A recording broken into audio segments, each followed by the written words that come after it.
I'll show you how.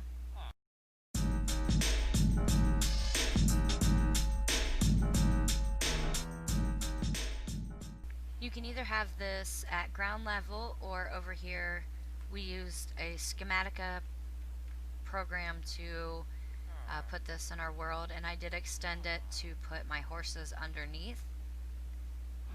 I will put the link to the schematic in the description box below. For the regular tutorial, just stay tuned. So today's tutorial is going to come in two parts. One, we're going to need to build the farm, and two, we need to build the contraption that holds the villagers.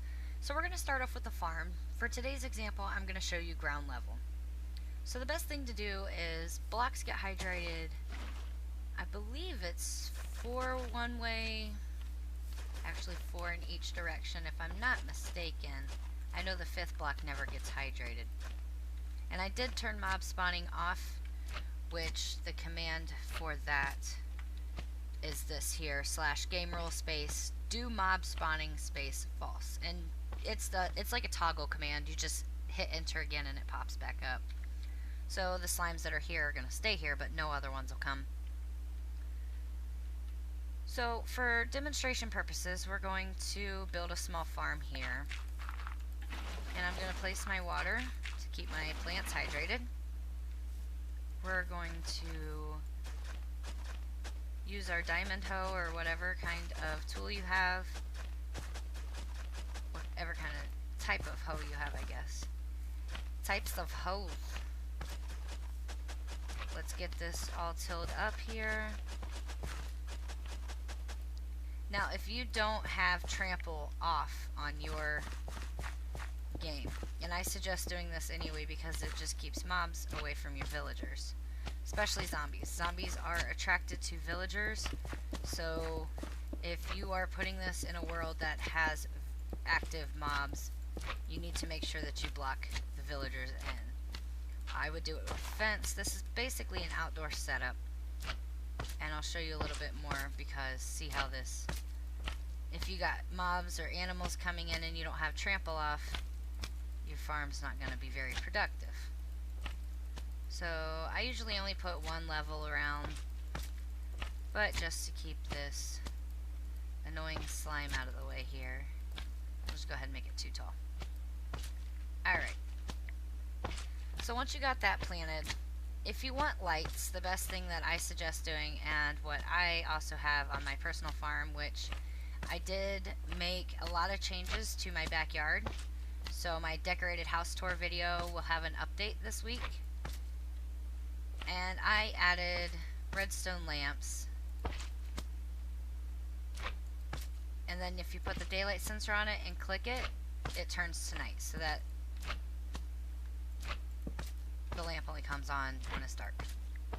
Now if you don't have access to daylight sensors, you could always just use a button or glowstone or a lever, anything like that. Alright, now I always like to cover my water just because it makes it easier. You don't fall into it, crops don't fall into it, and you can just run right over it. So let's go ahead and grab, we need seeds. And with being a bread farm, the only thing you would want to plant would be wheat. So let's get this all planted up. What you could also do is spawn your villager and then give him stacks of seeds and he will plant for you as well. So you don't have to do this. But by the time we get done with everything else, hopefully the wheat has grown and you'll be able to see the villager in action.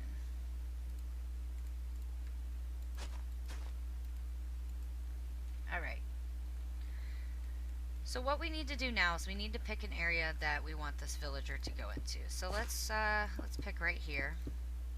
And you can use any blocks that you want for the building. So I'm going to use stone bricks, and we're going to make a doorway here. So the door is going to need to go here in the front. Now, I'm not going to build the rest of this because it'll be easier for me to show you without everything above us. Your hopper is going to want to go right here. And you need a second hopper right there. Now you're also going to need a way to come in and collect that, but we'll get to that point. So let's chorus out an area to work around, and we can fill all this back in later. So we've got one hopper leading into a chest here. When the villager comes in, he's going to throw bread to the other villager to feed him. The other villager is stuck in here and he can't go anywhere. So that forces the farmer villager to throw the bread at him. Well, if he stands here and throws it, it'll collect in here.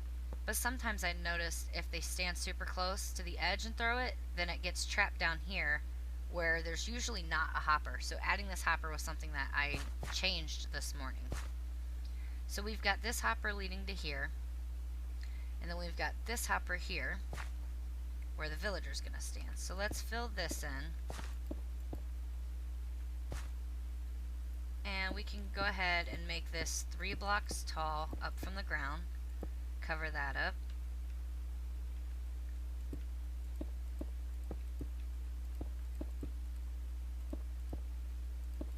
Let's just build all the way up around. And we will destroy a few blocks to fix this, but you basically just want a little shelter. Now your villager's going to go down here, but he will jump out unless you put a block right here. So I usually put blocks here, and then I'll put my glowstone here. That way I've got some light in the place as well. So he won't be able to jump out of there. So he'll essentially be trapped.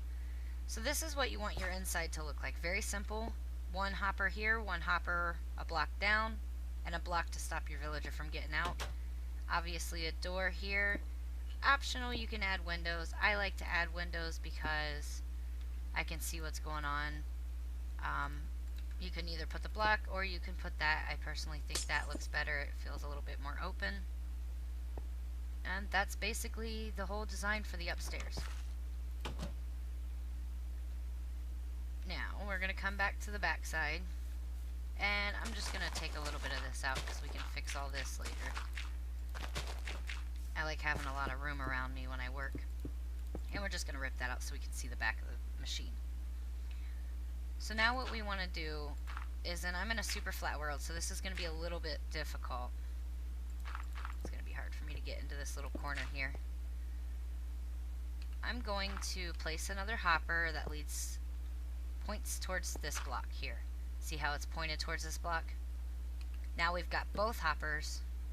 So the villager that's standing here, if bread makes it past the first hopper, it won't make it past the second hopper. If it goes in the first hopper, it'll come through this chest, go through this hopper, and end up in the original destination chest anyway. I like to make that a double chest. Also a side note, this does not work unless the chunk is active. So basically you gotta stay standing in the area or have it around stuff that just normally stays active, or it's not gonna work. So let's go ahead and cover this up. And we can go ahead and add this here just to make it look a little better. You can still open the chest and get into it. And we're gonna add some stairs if I can find them. There we go. Let's get rid of all this other crap. And we'll put the stair there, stair here, and we'll put our grass block back where it should be. So basically you're just going to give yourself a little bit of area to come down here and open this. You don't even really have to do all that. You could just leave a hole and look down through there. But let's give our machine a test. Me and fences aren't getting along today.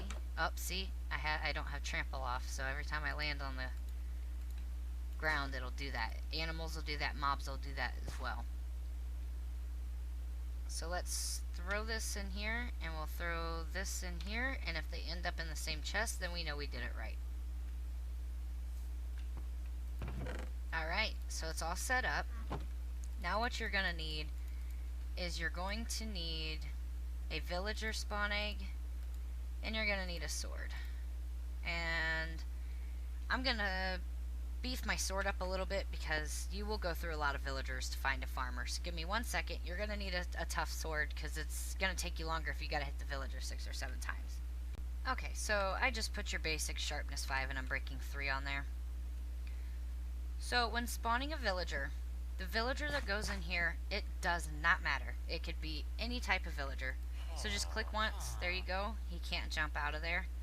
If the other villager throws him bread, let's just throw an iron sword, for example. See how it gets sucked into either one. Let's grab a stack of these so we can throw it in every different direction.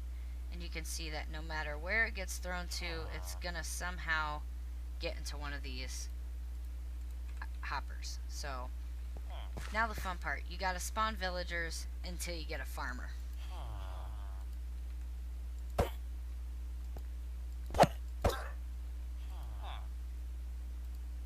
Ooh, we lucked out today, guys. 2 of them.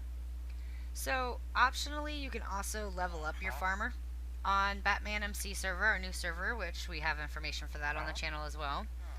You can there's a certain potion, actually Lee's the one that made it, where you can make your villagers virtually indestructible. But if you got them blocked in and you trust people you're playing with, then you know you don't really have to worry about much. But you can trade with him. Like I said, he also, if you have extra seeds, he'll take those. If he ever doesn't pick seeds up, it's because his inventory is full. So let's make sure this works. Sometimes it's a little tricky. Let's get some bone meal here and let's get some stuff to harvest. You know what? We're gonna save some time. I'm just gonna throw him a shitload of wheat. That should be plenty to get him started. He picked it up, so let's see what happens. It takes a little while to get things going. There it goes in there. And that's another reason I said you can leave windows, because you can actually look in and see what's going on. So let's get this other crap out of here. Oh, there we go, guys. Check that out. And look how fast it's running too. It stacks up pretty well. He essentially just, you know, maintains the crops up here. As soon as he harvests them, he gets the wheat, he turns it into bread, he gives it to the other villager to feed him, and the other villager doesn't get it because the hoppers suck it up. So essentially he just keeps feeding and feeding and feeding him because the other villager, he won't die, but his hunger bar will go all the way down.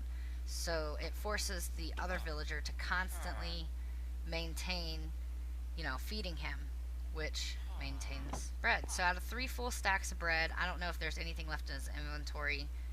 I can't really tell. But we got 20 pieces of bread so far, so it's working. And you can always spruce this place up, decorate however you like, you know. I do know that once you start getting into the bigger size farms, maybe 2, 3 times this big, it seems like they stop working. So I would definitely stick to small farms when it comes to this design.